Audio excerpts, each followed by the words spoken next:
it. This man does it and does it so well. Obviously, he is extremely disliked by a lot of people, but one has to recognize his genius when it comes to getting the very most out of an athlete. You can see this in coaches. You can see it throughout any athlete's career. Many times it takes that other person to draw the very best out of him, or the very worst, whichever way you happen to want to look at it. Well, this gentleman to my right, Mr. Gary Hart, has that capability. And, of course, as we saw last week, the great Kabuki in action. I've had a lot of questions, Mr. Hart. First of all, welcome to Georgia and Georgia. Thank you very much. It's nice to be back into Atlanta, Georgia. I've had a lot of questions regarding the fact that Kabuki, of course, always wears the face paint.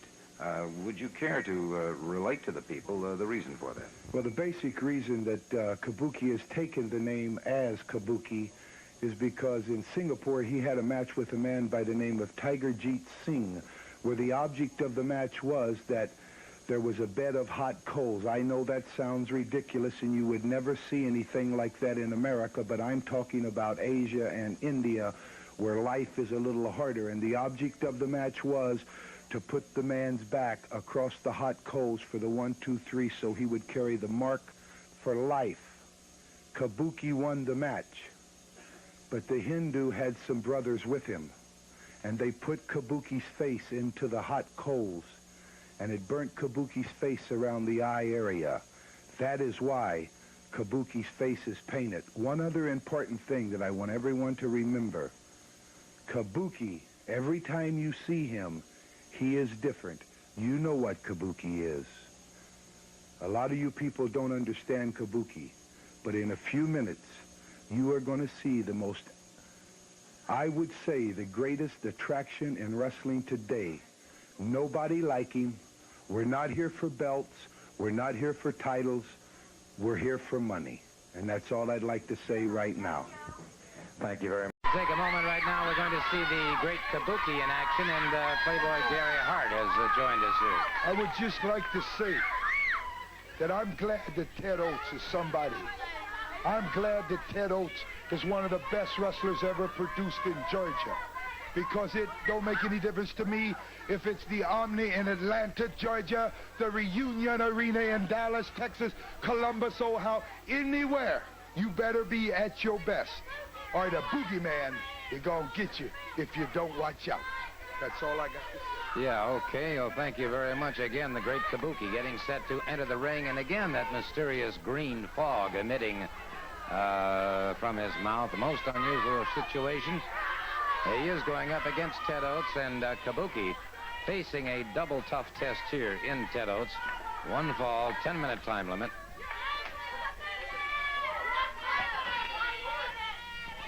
And let's have our ring announcer at this time.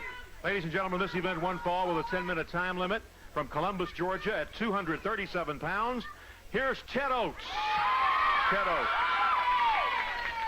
From Singapore, 244 pounds, managed by Playboy Gary Hart. Here's the great Kabuki. The great Kabuki. And again, that most unusual individual, the great Kabuki. Dangerous, a master of duplicity and deceit. And Ted Oates well aware of what he's facing.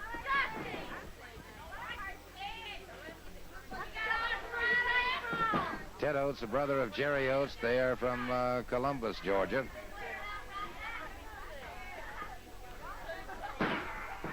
They lock up, and an arm drag takedown very quickly by Ted Oates. And so Oates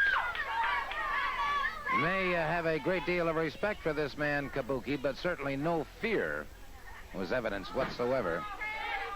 Oates trying to assimilate the mannerisms, the gestures, and the movements of the great Kabuki.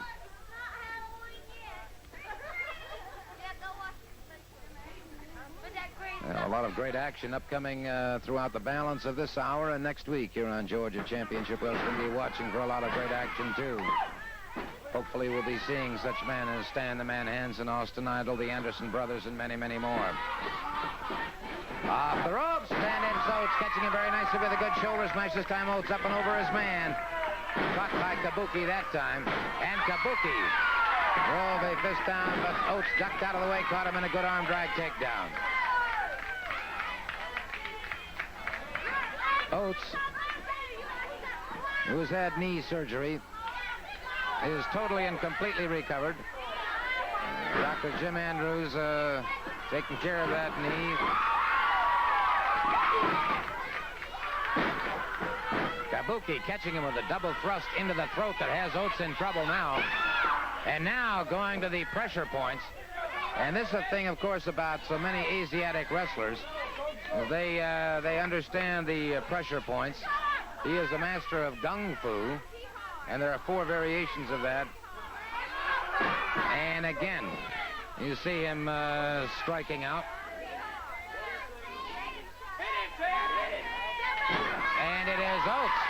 An old-fashioned American elbow right into the side of the head that drove Kabuki back. Now a forearm drives Kabuki to one knee.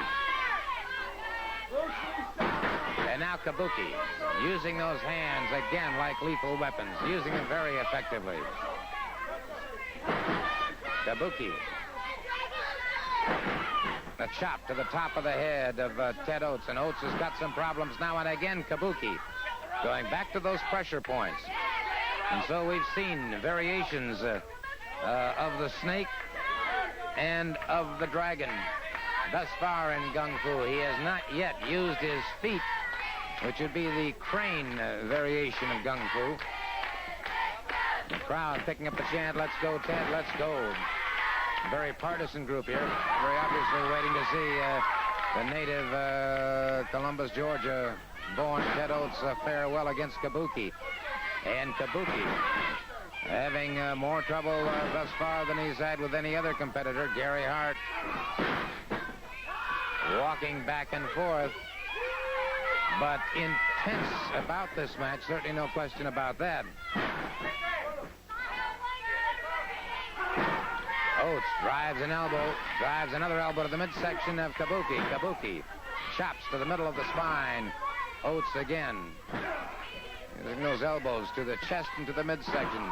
A bolo-like forearm that rocks Kabuki. Has him hanging on the rope.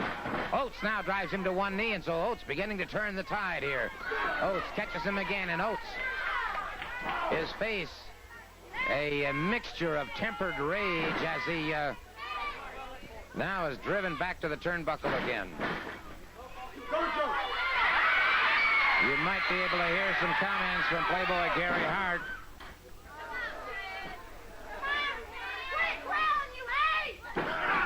And again, he goes for a pressure point, and Oates withstanding as much as he can at this point, taking a lot of pain. And you can see his face grimacing as that pain does course through his frame. And Kabuki again. Those strange mannerisms. Kabuki again drives near the armpit. Catches another pressure point. There are 26 or 27 very dangerous pressure points on the body, and Kabuki taking some additional comments from Gary Hart outside the ring. Oates now going after that left leg of Kabuki. And this, of course, now Oates really capitalizing on that situation, and Kabuki could be in trouble. That left leg giving him considerably more trouble now, and Kabuki. The spin, and Oates continues to punish the leg. Catching those femoris muscles, the hamstring, doing as much damage and as much punishment as he can. Kabuki, a quick, sudden chop tuned to the chest.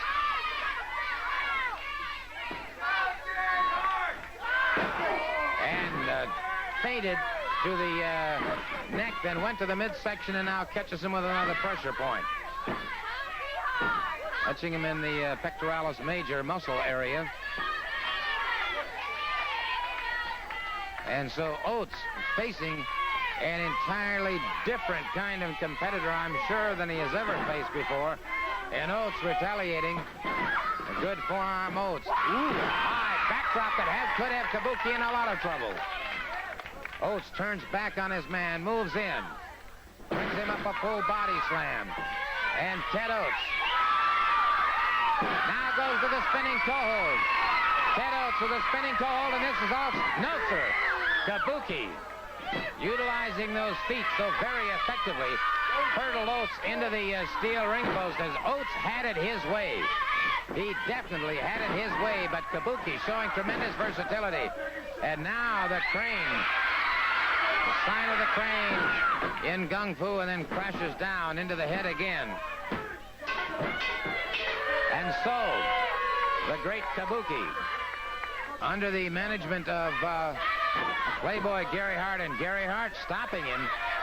Gary Hart being exceptionally careful, and I think he recognizes the fact that with Kabuki, he walks a very, very, very narrow tightrope. So you have to be... I want you to see.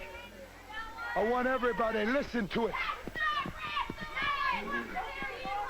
Everybody is going to feel the embers, and they're going to see the flame, Gordon.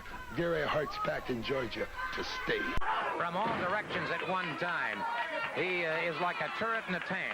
I must admit, he's a very fierce competitor. This man here seems to have be under control at all times, which is very smart. Not quite as smart as I am, of course, and he would not be able to do that to me. However, he's doing a fine job. And high praise indeed from the former U.S. heavyweight champion Roddy Piper, and it is Kabuki now in a single-handed move against one of the nerve and pressure points of the body on Mike Jackson. And Jackson, now as he raised that arm, fell into the trap of the great Kabuki, and Kabuki now has both pressure points, and Jackson fighting pain and fighting a numbness now in that chest area, trying to break free. Kabuki continues to press that advantage, and so Jackson using a short forearm to the side of the head, another one, and Kabuki. He's not got the condition to keep coming. You see, he's tired. He's trying his best right now, but that man is... Oh, that was very good now. Very good now. If he can keep it going, he's... Oh, there you go. He's got a condition for this man. That's the problem. Missed the hip lock takedown as Kabuki slid away from it.